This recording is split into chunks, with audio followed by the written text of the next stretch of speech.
जगह जगह जयकारा लगे,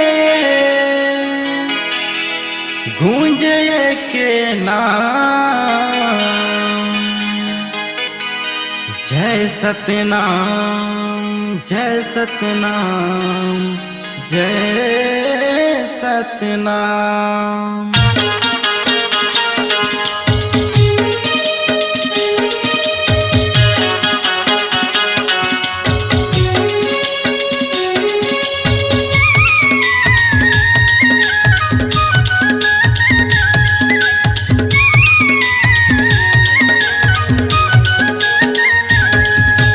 जगह जगह जयकारा लगे, गूंजे के नाम, हर भक्तों के मन में बसे है, बोले जय सतनाम जय सतनाम जय सतनाम जय सतनाम।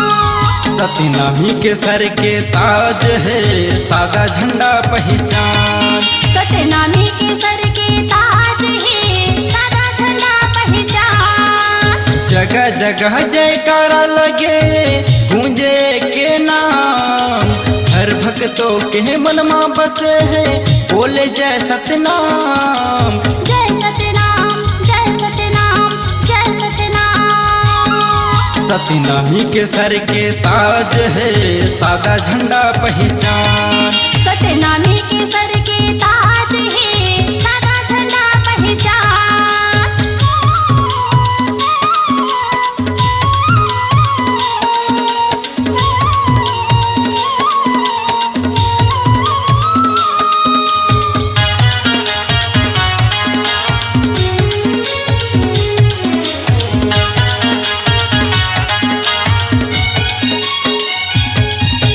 बलिदानी गुरु बालक दास, हाथी में निकले होके सवार। सतनाम सेना की डंका बाजे, दुश्मन बैरी थर थर कांपे।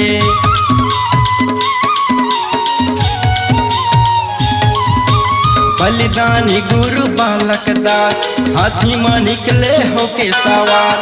सतनाम सेना की डंका बाजे, दुश्मन बैरी थर थर कांपे। गूंजे उठे पूरा गांव शहर में, सेना चले सतनाम के। गूंजे उठे पूरा गांव शहर में, सेना चले सतनाम के। जय सतनाम जय सतनाम जय सतनाम।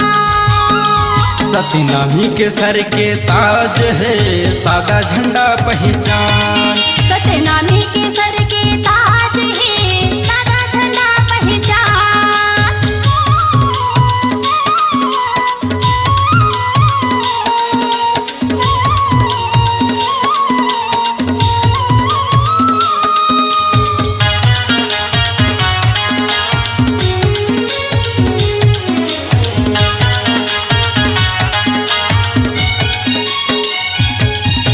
मानव मानव के भेद हटाए, जीव वहीन सह छोड़ा बताए।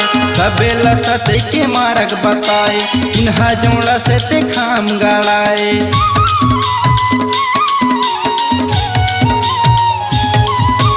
मानव मानव के भेद हटाए, जीव वहीन सह छोड़ा बताए। सबे लसत के मार्ग बताए, जिन्हा जोड़ा से ते खाम गड़ाए। 8 दिसंबर महीना ये बाबा लहरे झंडा से ते खाम के। 8 दिसंबर महीना ये बाबा लहरे झंडा से ते खाम के। जय सतनाम जय सतनाम जय सतनाम। सतनामी के सर के ताज है, सादा झंडा पहचान। सतनामी के सर के ताज है, सादा झंडा पहचान। जगह जगह जयकारा लगे, गूंजे के नाम, हर भक्तों के मन में बसे है, बोले जय सतनाम जय सतनाम जय सतनाम जय सतनाम। सतनामी के सर के ताज है, सादा झंडा पहचान। सतनामी के सर के ताज है, सादा झंडा पहचान। सतनामी के सर के ताज है, सादा झंडा पहचान। सतनामी के सर के ताज है, सादा झंडा पहचान।